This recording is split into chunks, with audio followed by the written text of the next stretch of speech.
Mga ka-idol, yan, napalaban ako dito sa sayawan.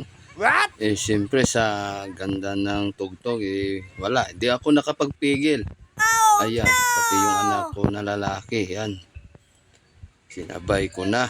Talagang mapapasayaw ka talaga dito, ang ganda ng tunog dito, So, ayan. So, may nakikita nyo dyan sa sahig.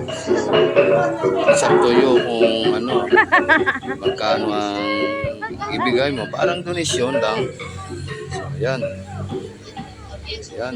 Talagang wala nang yahiya to. Talagang sayawan na to. Wala kadiha. Ayan. Wala na. Sayawan na. Siyempre, kailangan tayo mag-enjoy kasi nasa bakasyon tayo. Sama ang pamilya natin. Ayan, oh. Grabe si Manong. Ayan. Tugtog na yan. Mapapasayaw ka talaga. Grabe, ang galing. Talagang nakaka-relax dito mga ka-idol. So, yan. Punta na kayo dito.